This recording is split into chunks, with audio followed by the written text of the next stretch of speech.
So, welcome everyone to the Stop Food Waste Day webinar. So, I'm Tia, I'm a sustainability consultant, a senior sustainability consultant at Recora. And today we are going to be looking at all things related to food waste. We're going to be covering strategies to limit food waste within your business, as well as looking at the consequences.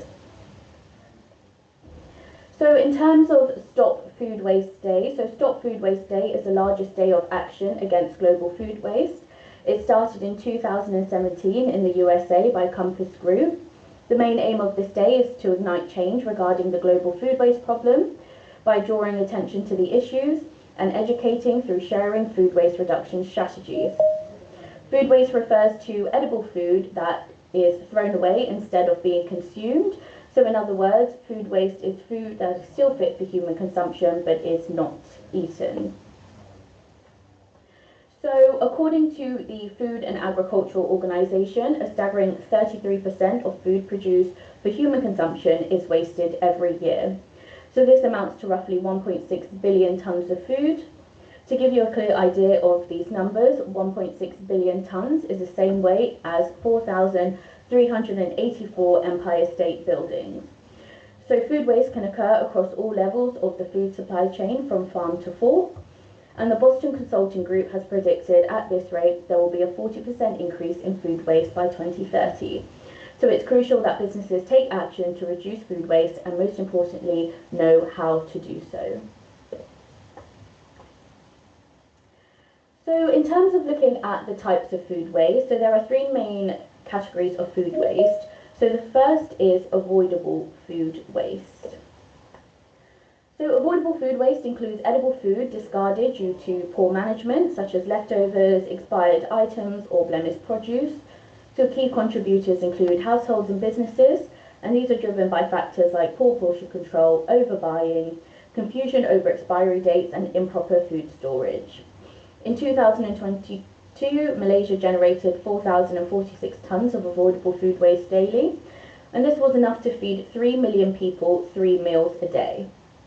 The next is partially avoidable food waste. So partially avoidable food waste refers to items like bread crusts, apple peels, and vegetable stalks that some people discard but others do consume. So these food parts can be creatively repurposed. For example, bread crusts can be turned into breadcrumbs or croutons for a lovely salad or even a soup. Apple peels into tea bags, tea chips or infusions, and tough vegetable stalks can be turned into broth. So by using these methods, we can reduce waste while also adding flavour and nutrition to our meals. The final one is non-avoidable food waste. So this includes inedible parts like bones, eggshells, and some types of fruit skins that typically can't be consumed. However, much of this waste can be composted or even sent to anaerobic digestion. So we get asked a lot at Recora where bones or tea bags should go. So at home or even in your office, these can go into the food bin.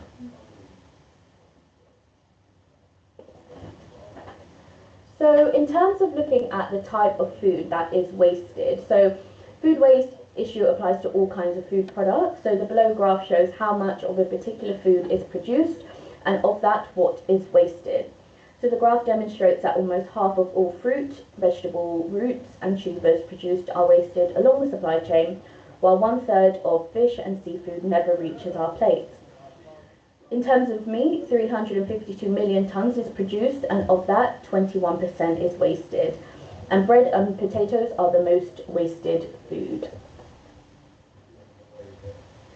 Now we're going to look at the global food waste problem. So the world's population is projected to reach 9.6 billion by 2050, with most of this growth taking place in the developing world. As countries develop, food waste increases. Generally speaking, depending on how developed a country is, food waste is produced at different levels of the supply chain. So more developed countries tend to produce more food waste during the consumption stages than less economically developed countries. This is because they can afford to waste more food. Whereas less economically developed countries, they produce less waste during the consumption stages because people can't afford to waste food. However, more food waste is produced at the production stage in these countries due to these countries having issues with pests and lack of proper storage. So the Food and Agriculture Organization estimates that the world produces enough food to feed 1.5 times the current population. So this is why understanding food waste and where it occurs along the supply chain is key to ensuring sustainability.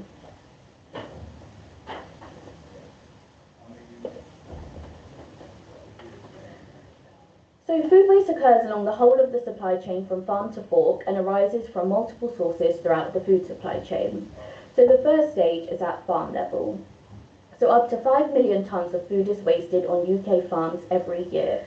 Factors include pests, diseases, adverse weather conditions, and the rejection of produce that doesn't meet aesthetic standards, even if it's safe for consumption. UK farmers are forced to waste 10 to 16% of their crop annually, if the edible waste is often deemed too ugly or the wrong size. Transportation and distribution is next, so this can cause food waste due to delays, improper handling or inadequate temperature control, leading to spoilage or damage during transit. Additionally, poor logistics or overstocking at distribution centres can result in food exceeding its shelf life before reaching consumers.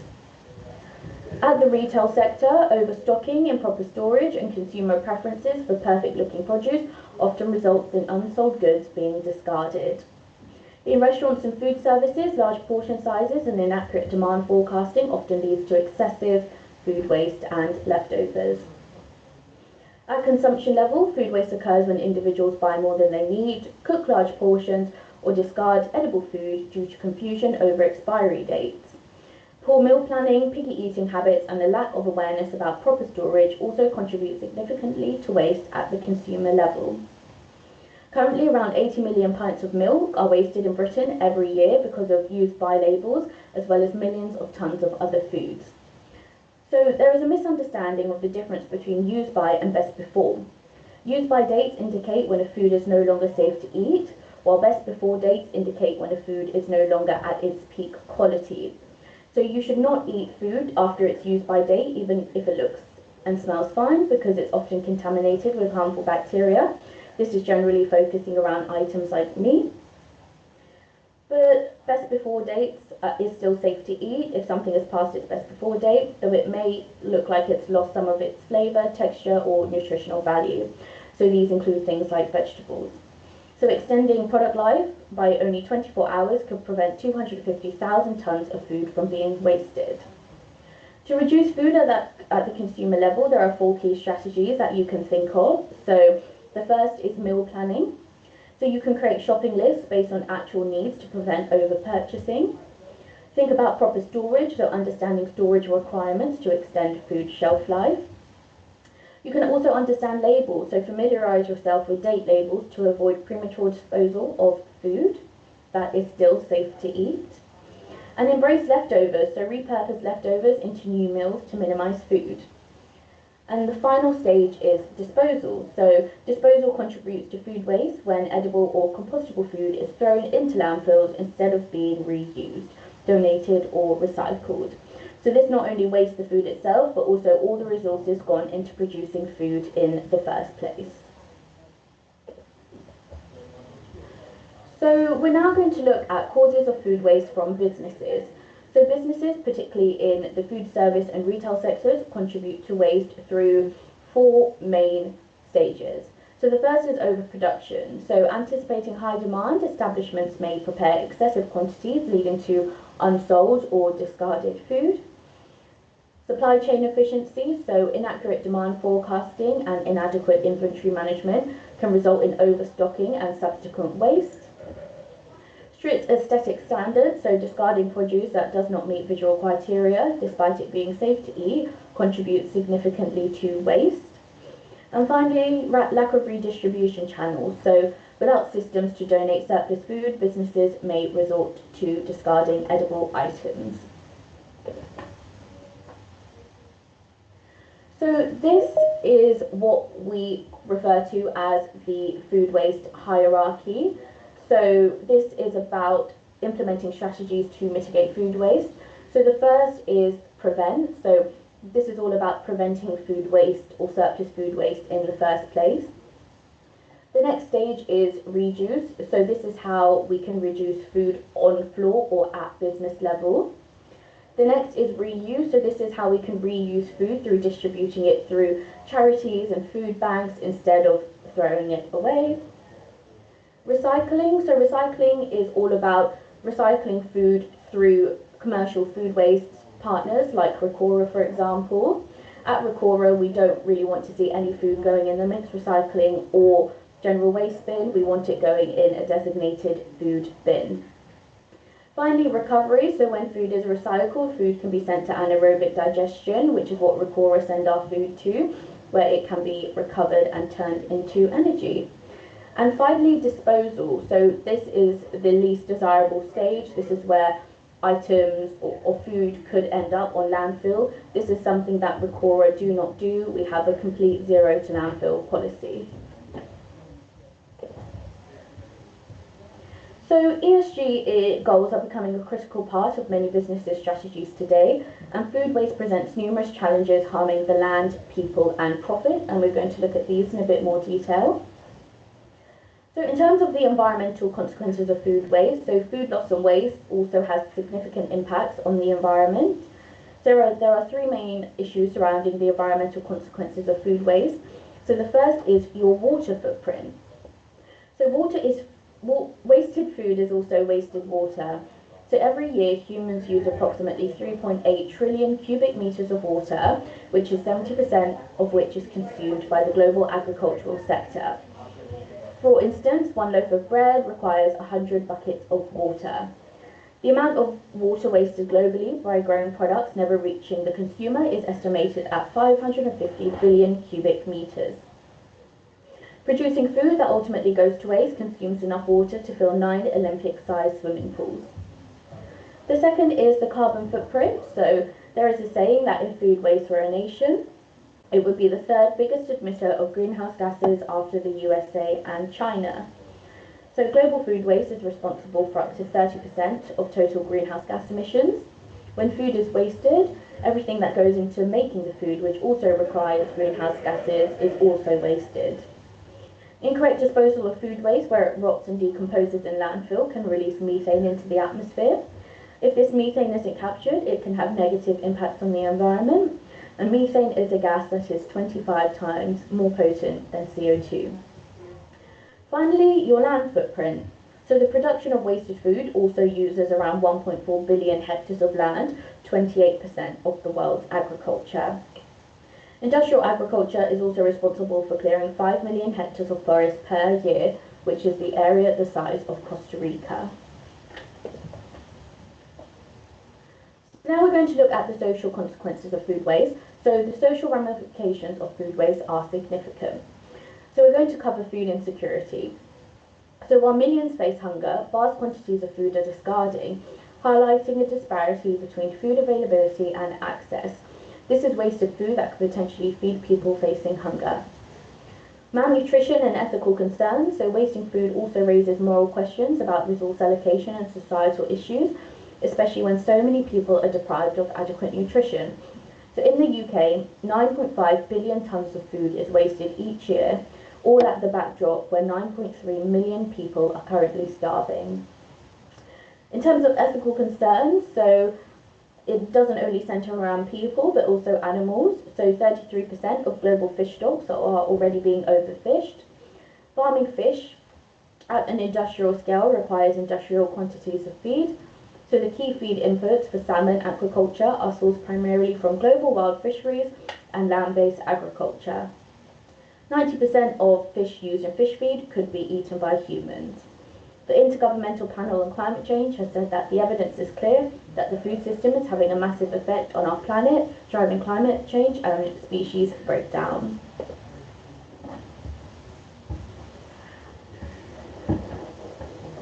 So now we're going to finally look at the economic consequences of food waste, which is a financial perspective.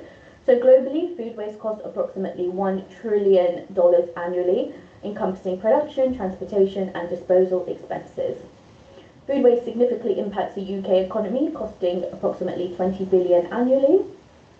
Households are also responsible for a significant portion of food waste, with an estimated 17 billion worth of food wasted annually.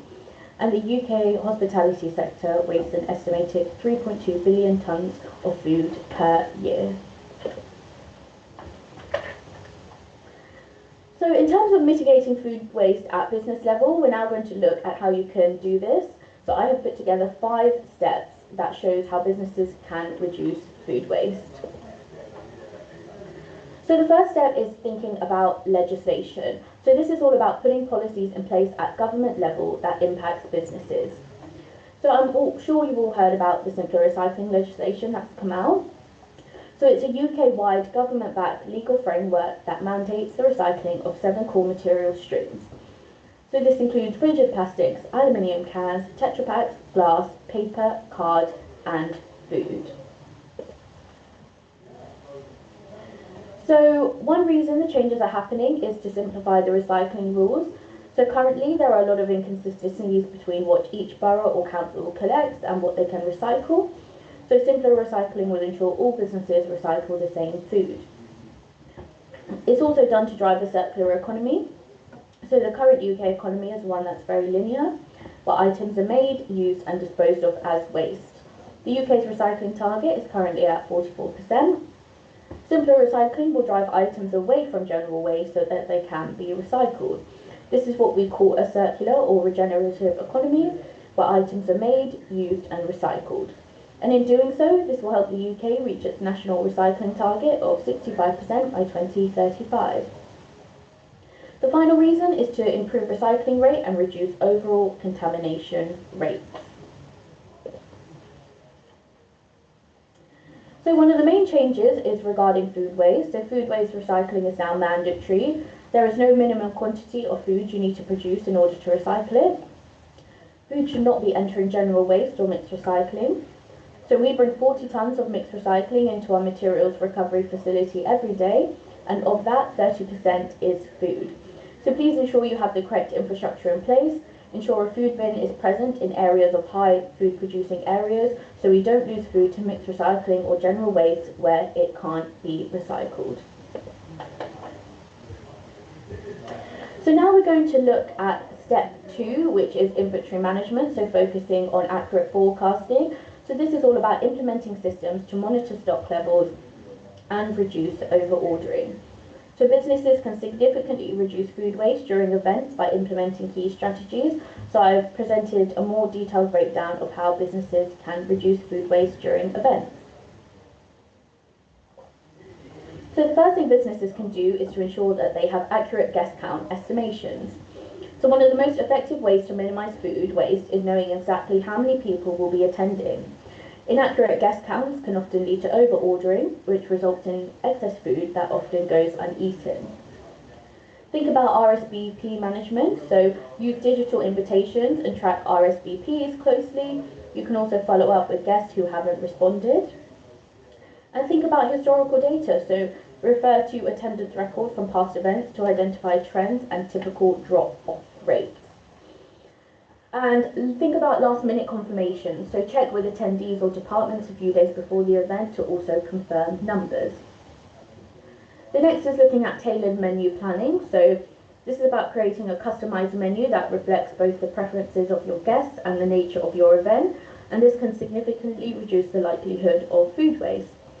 So think about guest preferences, so consider dietary restrictions, cultural preferences, and popular items from past events.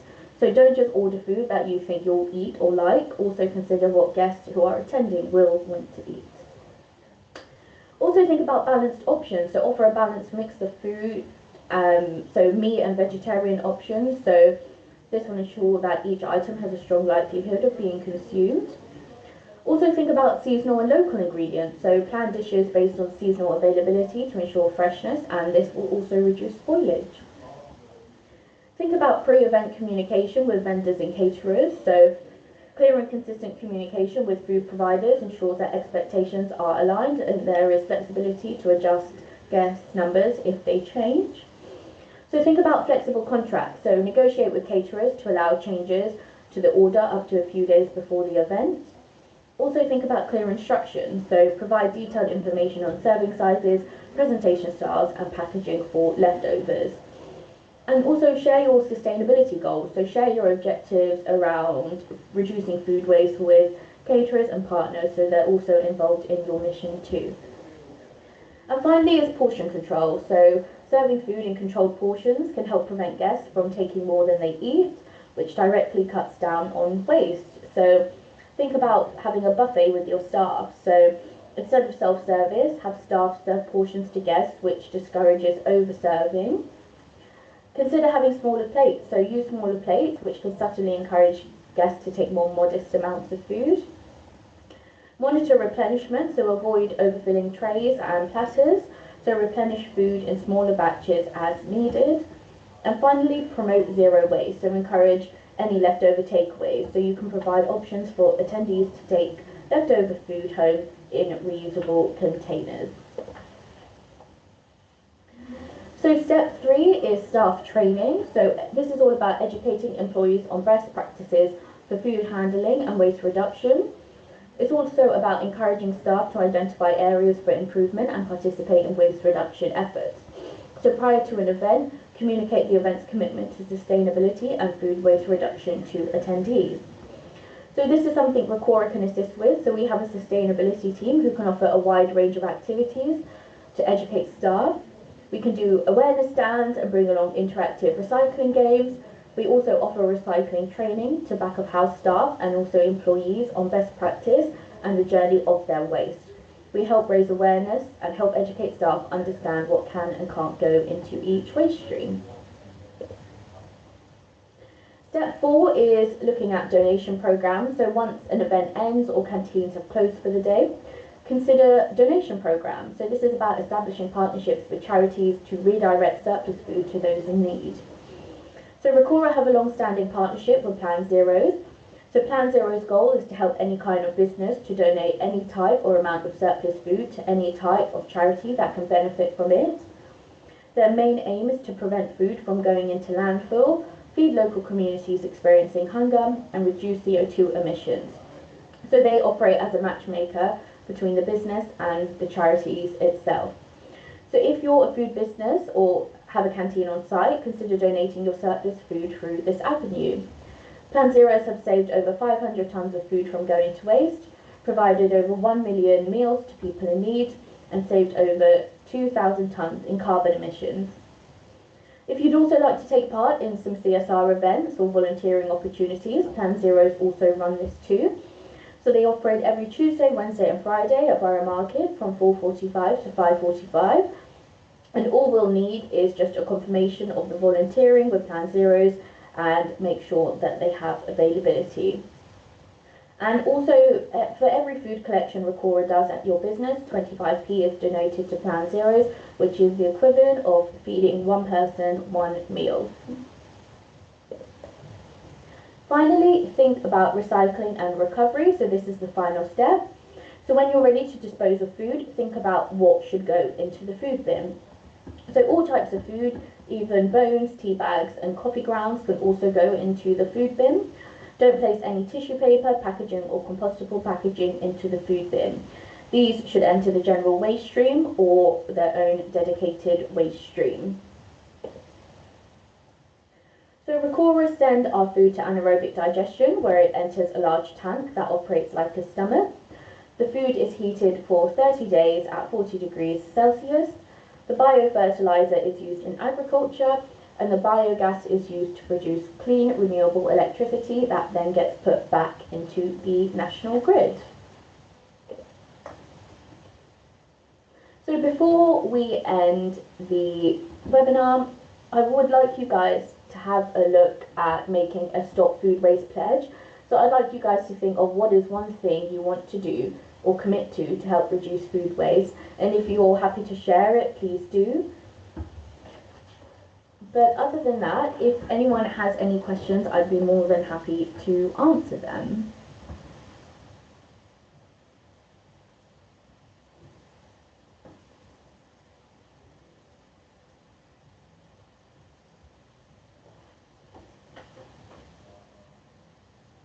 If you don't want to speak out and answer any questions, you can also put them in the chat.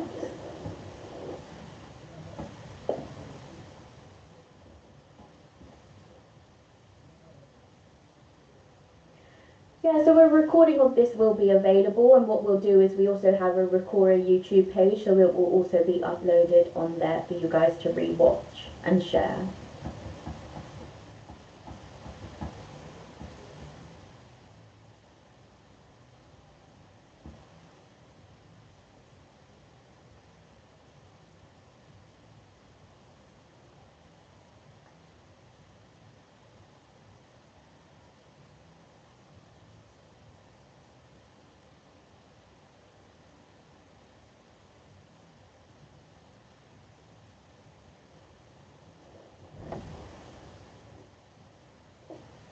Well, if no one has any questions, what I can do is I'll get this video shared out with everyone, and I'll write up a list of key strategies into a key document, and I can also send it out to everyone who attended today for you to share out with anyone else who you think will benefit from it. But other than that, thank you everyone for joining.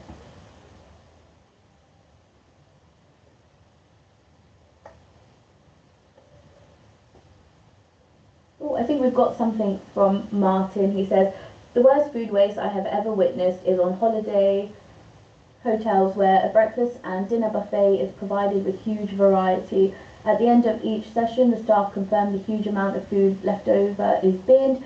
The next buffet must have a new selection for customer satisfaction. How is that being addressed?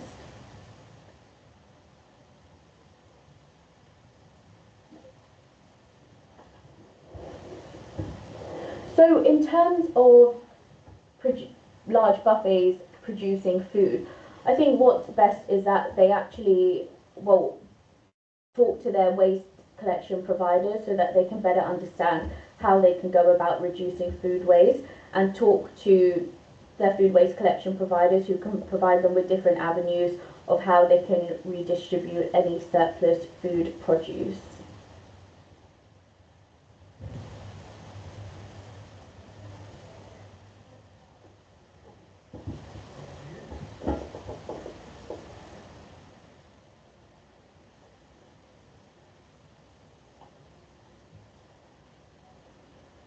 And if anyone also wants to share what their Stop Food Waste pledge will be, feel free to also put it into the chat.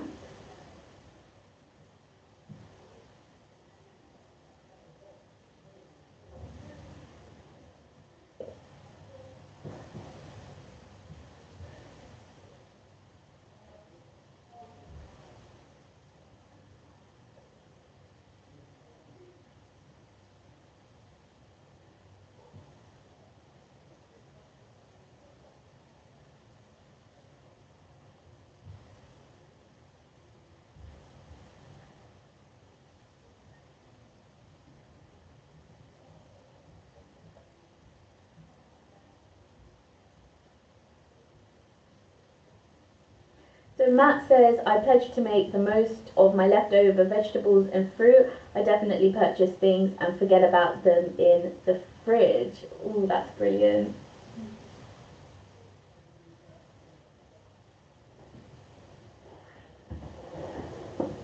Great, so what we'll do now is we'll end the webinar. Thank you everyone for joining, and again, like I mentioned, this link will go out on our YouTube page, and you guys can send it out after, and I'll also send that document to everyone who joined. So thanks everyone for attending, and have a nice rest of your day.